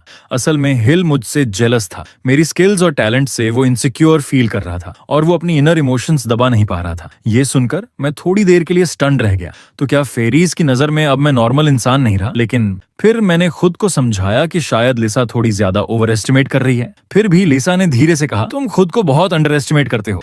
वर्कशॉप में वापस आकर लिसा मुझे इस ट्रैप बनाने वाले मिशन को पूरा करने के लिए रिवॉर्ड देने वाली थी। रिवॉर्ड का नाम सुनते ही मैंने तुरंत उसे कहा कि मुझे सिर्फ प्रैक्टिकल चीजें चाहिए। लिसा ने मेरी शक्ल देखकर नफरत भरी नजर से देखा, क्योंकि जो रिवॉर्ड वो देने वाली थी वो मुझे बहुत शॉक करने वाला था। पृथ्वी पर डिवाइन पावर के उतरने की वजह से कई नई मेटल वेन्स वाले डंजन्स प्रकट हुए थे और वो मुझे उन डंजन्स के लोकेशन देने वाली थी। पहले कभी न मिली धातुओं के बारे में सुनकर मेरी तुरंत इंटरेस्ट जाग गई। सच में ये बेस्ट रिवॉर्ड था। थोड़ी ही देर बाद हम वर्कशॉप के बाहर आए। पहले की भीड़ के मुकाबले अब यहाँ बहुत सुनसान था। उसी समय लिसा ने मुझसे पूछा कि क्या मुझे अर्थ की 1000 साल की स्टिलनेस याद आ रही है। हालांकि सड़कें पहले जैसी ही थीं, लेकिन सिचुएशन अब बहुत अलग थी, क्योंकि पृथ्वी पर अब सिर्फ मैं ही नहीं था, बल्कि इम्प्रेस जैसे कई इंसान थे जो फाइट कर रहे थे। अब मैं अकेला नहीं था। मेरे एक्साइटेड फेस को देखकर लिसा भी मेरे लिए खुश थी। कुछ देर बाद लिसा मुझे एक जंगल में ले आई। आगे जो अजीब रास्ता था वही डंजन था जिसका उसने जिक्र किया था। ये जगह एज कंट्री से ज्यादा दूर नहीं थी और मैं पैदल ही अपने डेस्टिनेशन तक पहुंच गया। लेकिन जैसे ही मैं डायरेक्ट अंदर जाने लगा, ऊपर एक प्रोहिबिशन नोटिस दिखाई दिया। इस डंजन में मिनिमम लेवल 50 की लिमिट थी। ये देखकर मुझे लगा जैसे मेरे साथ मजाक किया गया हो। इस पर लिसा ने कहा, तुम मुझे किस तरह का छोटा इंसान समझते हो? ये सुनकर मैंने घर पर उसकी सारी कमियों की लिस्ट बना दी और लिसा शर्मिंदा और गुस्से में आ गई। लेकिन इस तरह का प्रोहिबिशन उन जैसे हायर बीइंग्स को रोक नहीं सकता था। लिसा ने हल्के से हाथ हिलाया और जो रास्ता अभी तक बंद था वो तुरंत मेरे लिए खुल गया। ये देखकर मैंने लिसा की तारीफ की कि वो मेरी सोच से ज्यादा यूजफुल है, लेकिन मेरी तारीफ उसके कानों को इंसल्ट जैसी लगी। अब मैं सक्सेसफुली रास्ते से अंदर आ चुका था। चारों तरफ देखने पर गुफा में कई रेयर मेटल ओर्स थे। फिर मैंने एक्साइट होकर लिसा से पूछा कि अब आगे क्या करना है। मैंने सोचा था लिसा के पास कुछ प्रॉपर इंस्ट्रक्शंस होंगे, लेकिन अनएक्सपेक्टेडली उसने मेरे लिए एक सेफ्टी हेलमेट निकाला। ऐसा लग रहा था जैसे लिसा मुझे मिजोर समझकर खुदाई करवाने आई हो। जैसे ही मैंने फावड़ा कंधे पर रखा और मारने की तैयारी की, की, लिसा ने तुरंत कहा कि असली मेटल बाहर का और नहीं है, असली मेटल तो स्टोन मॉन्स्टर्स के हार्ट्स हैं। लेकिन मुझे नहीं लगता था कि ये मॉन्स्टर जैसे दिखते हैं। मैंने सोचा था कि स्टोन मॉन्स्टर्स अचानक मुझ पर एम्बुश करेंगे, लेकिन लिसा ने कहा कि वो हिल भी नहीं सकते। ये सुनकर मुझे थोड़ी डिसअपॉइंटमेंट हुई, क्योंकि आने वाला टाइम बहुत बोरिंग होने वाला था। अच्छा हुआ कि फॉर्जिंग के टाइम पर मैंने नए टूल्स बनाए थे, जिनमें से एक था हैवी एक्स हैमर। इसे देखकर लिसा ने भी माना कि ये टूल और मॉन्स्टर्स से निपटने के लिए परफेक्ट है, लेकिन इस टूल में कई फ्लॉज थे। एक बार मुझे रेयर मेटल मिल गया तो शायद मैं इसे फेंक दूं। खुद को रेडी करने के बाद मैंने पूरी ताकत से एक्स हैमर घुमाया। अगले ही पल हार्ड मॉन्स्टर पत्थर के टुकड़ों में टूट गया। मुझे जिसकी उम्मीद नहीं थी वो ये था कि मुझे सिर्फ एक्सपीरियंस पॉइंट्स ही नहीं मिले, बल्कि मेरे क्रिटिकल स्ट्राइक स्किल का लेवल भी अप हो गया। सबसे शॉकिंग ये था कि मॉन्स्टर एक हिट भी नहीं झेल पाया। मॉन्स्टर के टूटने पर जो शाइनी मेटल ब्लॉक्स पीछे बचे वही उनके हार्ट्स थे, और यही इस जर्नी के जरूरी रेयर ऑर्स भी थे। नॉर्मली जब और मॉन्स्टर्स को खतरा महसूस होता है तो वो अपने मेटल हार्ट्स का यूज उस बॉडी पार्ट को स्ट्रॉन्ग करने में करते हैं जिस पर अटैक हो रहा हो। इसलिए दो लोगों का एक साथ ब्रेन लगाना सबसे इजी तरीका था। हालांकि क्योंकि ओपोनेंट सिर्फ सेकंड लेवल का मॉन्स्टर था, ये मेरे अटैक को बहुत मुश्किल से ही झेल पा रहा था। आगे के टाइम में मैंने लगातार मेटल हार्ट्स कलेक्ट करना शुरू कर दिया, और मिला एक्सपीरियंस मुझे लेवल 1 तक अपग्रेड कर गया। लेकिन पूरा दिन काम करने के बाद इस वक्त मैं बहुत बोर हो चुका था। इस डंजन में न कोई एडवेंचर था, न कोई रोमांच, कुछ भी नहीं। हम गुफा में और डीप गए, और जल्दी ही हमारा सामना तीसरे लेवल के एक ह्यूज मेटल मॉन्स्टर से हुआ। ये उन छोटे मॉन्स्टर से लगभग 20 लेवल ऊपर था जिन्हें मैंने पहले मारा था। तो नेचुरली इसकी डिफेंस इतनी इजी नहीं थी कि एक्स हैमर उसे ब्रेक कर सके। लेकिन इस तरह के हाई डिफेंस मॉन्स्टर से निपटने के लिए मेरा नया इन्वेंटेड स्लिंग शॉट गन काम आया। मैंने तुरंत गन को कंधे पर रखा और मेटल मॉन्स्टर के ऊपर जंप कर गया। जब शार्प टूथ बुलेट्स उसके शरीर से टकराई तो पूरी गुफा में क्रैकिंग साउंड गूंज उठी। अगले ही पल बड़ा मेटल मॉन्स्टर भी टुकड़ों में बदल गया। लेकिन उसी टाइम स्लिंग शॉट गन की कमजोरी सामने आ गई। चलाई गई बुलेट जमीन में गहराई तक धंस गईं और स्ट्रॉन्ग इंपैक्ट फोर्स के कारण टूट भी गईं। ये देखकर मैंने सोचा कि मैं यहाँ बुलेट्स वेस्ट नहीं कर सकता, वरना खत्म होने पर उन्हें रिफिल करना मुश्किल होगा। रिसाइकलिंग और रीयूज के बारे में सोचते हुए लिसा ने फिर भी मुझे पहले मेटल हार्ट्स कलेक्ट करने की सलाह दी। बड़े मेटल मॉन्स्टर्स द्वारा छोड़े गए हार्ट्स ज्यादा स्मूथ और यहाँ तक कि और हार्ड भी थे। लिसा ने कहा कि हालांकि ये सबसे हाई ग्रेड मेटल कोर नहीं था, लेकिन ये करंट अर्थ के लिए काफी था। इतनी रेयर मेटल्स मिलने से मेरी इंटरेस्ट तुरंत और बढ़ गई। लेकिन क्योंकि मैं स्लिंग शॉट गन को अब ज्यादा यूज नहीं कर सकता था, मुझे एक्सन हैमर घुमाना पड़ा और धीरे धीरे खुदाई करनी पड़ी। एक हफ्ते बाद गुफा के मेटल मॉन्स्टर्स लगभग पूरी तरह मेरे द्वारा क्लियर कर दिए गए थे। लेकिन अनफॉर्चुनेटली मैं किसी भी हाई लेवल मेटल किंग से नहीं टकराया। सारे मेटल हार्ट्स कलेक्ट करने के बाद लिसा और मैं ड्यूनियन से बाहर आ गए। लेकिन जैसे ही हम बाहर निकले, सामने के नजारे ने मुझे हैरान कर दिया। पता चला कि जो एंजल्स अंडरग्राउंड सिटी बनाने का काम पूरा कर चुके थे वो वापस आ गए थे, और उनके साथ गुड न्यूज भी आई थी। अंडरग्राउंड सिटी के ऑपरेशन से अर्थ फिर से नॉर्मल हो चुकी थी और सक्सेसफुली अपग्रेड भी पूरा हो गया था। मॉन्स्टर्स भी धीरे धीरे गायब हो रहे थे और अब सिविलाइजेशन का रिवाइवल शुरू हो गया था। कई लोग इन्फॉर्मेशन मिलते ही दूसरी दुनिया से वापस लौट आए थे। हेवंस ने यह भी डिसाइड किया कि अब दूसरी दुनियाओं के मिशन रिवॉर्ड्स पर रिस्ट्रिक्शन लगाए जाएंगे ताकि ह्यूमंस वहां परमानेंट न रुक सकें। इसलिए जब हम अभी अभी लौटे थे, सड़कों पर फिर से वही हस्टल बस्टल वापस आ गया था। ड्यूनन से लौटने के बाद मैं फिर से इक्विपमेंट बनाने में लग गया। मेरे सामने का आर्मर, जिसे स्पेशल मेडल और मेरी टेक्निक्स से एनहांस किया गया था, अब लेजेंडरी लेवल तक पहुंच चुका था। इसमें पावरफुल पैसिव इफेक्ट्स भी आ गए थे। ये देखकर मैं एक्साइटेड हुए बिना नहीं रह पाया। इसका मतलब था कि जब भी मैं आर्मर पहनकर इनविजिबिलिटी मोड में स्पीयर अटैक करता तो मुझे प्लस 50% अटैक पावर का बोनस मिलता। इसके अलावा इस इक्विपमेंट को फोर्ज करने के बाद मेरा ब्लैक स्मिथ प्रोफेशन भी मिथिकल लेवल तक अपग्रेड हो गया। आगे अब वेपन्स की बारी थी और ये समय था स्पीयर को छोड़ने का। मैंने तुरंत उसे पुराने आर्मर के साथ इटर्नल फ्लेम में फेंक दिया। उसी समय सिस्टम ने नोटिफाई किया कि इटर्नल फ्लेम ने अपना अपग्रेड पूरा कर लिया है। इटर्नल फ्लेम बहुत हैप्पी भी लग रही थी, लेकिन पूरे दिन बिजी रहने के बाद मैं काफी एग्जॉस्टेड था। इसलिए मैंने डिसाइड किया कि घर जाकर प्रॉपर रेस्ट करूं। अगली सुबह मैं जल्दी उठ गया। लिविंग रूम का सीन मेरे लिए नॉस्टैल्जिक था। मेरे पेरेंट्स दूसरी दुनिया से लौट आए थे और मेरी मॉम पहले की तरह ब्रेकफास्ट बना रही थी। मॉन्स्टर्स के मास इन्वेजन के बाद से मैंने बहुत लंबे टाइम तक नॉर्मल फूड ठीक से नहीं खाया था, लेकिन ब्रेकफास्ट के बीच में ही डैड को जल्दी से वर्क पर जाना था। क्योंकि अब सब कुछ नॉर्मल हो गया था, उन्हें अपना प्रीवियस जॉब जारी रखना पड़ा। हालांकि बहुत से लोगों ने मॉन्स्टर हंटर बनने के लिए अपनी जॉब्स छोड़ दी थीं, लेकिन डैड अब भी स्टेबिलिटी पसंद करते थे। जाने से पहले मैंने जल्दी से डैड को रोका और उन्हें डिफेंसिव अंडरवेयर पहनाया जो मैंने पहले बनाया था। ये लो लेवल मॉन्स्टर्स के ज्यादातर डैमेज को रोक सकता था। डैड को बाय कहने के बाद मॉम ने कहा कि यूनिवर्सिटीज फिर से खुल गई हैं और पूछा कि क्या मैं स्कूल वापस जाना चाहता हूँ। ये सुनकर मैंने तुरंत मना कर दिया, क्योंकि अब मुझे इसकी जरूरत नहीं थी। मॉम ने मेरे डिसीजन को सपोर्ट सपोर्ट किया और मुझे फोर्स नहीं किया। ब्रेकफास्ट खत्म करने के बाद मैंने मॉम के लिए भी वही डिफेंसिव अंडरवेयर बनाया, लेकिन उनकी इंटरेस्ट मेरे हैवी हैंडबैग में ज्यादा थी। हालांकि बैग काफी हैवी था, इसलिए मैंने वो मॉम को नहीं दिया और इंस्टेड उन्हें एक लाइट पोर्टेबल बैकपैक दिया। घर से निकलकर मैं फिर से वर्कशॉप पहुंचा, लेकिन जैसे ही मैंने दरवाजा खोला, अंदर एवरीथिंग पूरी तरह रेनोवेटेड हो चुका था। पता चला कि ये गॉड की तरफ से एक रिवॉर्ड था। वर्कशॉप के सारे टूल्स अब हाई लेवल के थे और ये मटेरियल्स तो केवल अर्थ के सेकंड स्टेज में डेवलप होने के बाद ही मिल सकते थे। जैसे ही मैं ब्राइट आई से उन्हें देख रहा था और लीसा ऑफ गॉड का थैंक्स कर रहा था, लीसा ने कहा कि ये सारे रिवॉर्ड्स नहीं है। फिर वो मेरे पास एक बुक लेकर आई, इसमें पॉइजन रेजिस्टेंस स्किल थी। ये मुझे लेवल 4 मॉन्स्टर्स के पॉइजन को रेजिस्ट करने में हेल्प करेगी। ये देखकर मैं और भी एक्साइटेड हो गया, क्योंकि इसका मतलब था कि फ्यूचर में मैं मॉन्स्टर मीट भी फ्रीली खा सकता था। अब लास्ट रिवॉर्ड बचा था। अर्थ ने अपना एवोल्यूशन पूरा कर लिया था, इसलिए लिसा मुझे उस डंजन का लोकेशन देने वाली थी जहां ट्रॉलर्स दिखाई दिए थे। वो जगह वास्तव में कंट्री एन में थी। लिसा से इन्फो मिलने के बाद मैंने तुरंत टिकट खरीदी और एयरपोर्ट पहुंच गया। मेरी इतनी जल्दी का कारण ये था कि ये मेरी फर्स्ट एयरप्लेन जर्नी होने वाली थी। लेकिन तभी लिसा ने माथा पकड़ लिया और बोली, मुझे लगता है मैं कुछ भूल गई। उसने कहा कि अर्थ का ऑर्डर अब पूरी तरह रिस्टोर हो चुका है और अब फॉरेन ट्रैवल के लिए पासपोर्ट और वीजा जरूरी है। ये तो बेसिक कॉमन सेंस था, लेकिन मेरे पास दोनों में से कुछ भी नहीं था। ये सुनकर मैं शॉक्ड हुआ, फिर धीरे से बोला कि मेरे पास एक और तरीका है, इनविजिबिलिटी इफेक्ट यूज करके चुपचाप पार करना। जैसे ही मैंने सोचा कि एयरपोर्ट में कोई भी मुझे डिटेक्ट नहीं कर पाएगा, मैं खुशी खुशी प्लेन में सवार हो गया। सीट पर बैठने तक मुझे क्लियर हो गया कि मॉडर्न सर्वेलेंस इनविजिबिलिटी स्किल को डिटेक्ट नहीं कर सकती। मेरे बगल में बैठी यंग वुमन कुछ ड्रिंक्स पुश कर रही थी। मैंने बेशर्मी से एक बोतल उठा ली। इससे वो शॉक रह गई, समझ ही नहीं पाई कि हुआ क्या। और इसी सीन के साथ पार्ट 3 यहीं खत्म होता है। मैं यहाँ एक छोटी सी माफी मांगना चाहता हूँ, क्योंकि पिछले वीडियो में मैंने लड़कियों को लव यू बोल दिया था। असल में तो मुझे कहना चाहिए था आई लव यू गर्ल्स। तो अब नेक्स्ट पार्ट के लिए अपने फेवरेट वर्ड एल के भी कमेंट करना मत भूलना।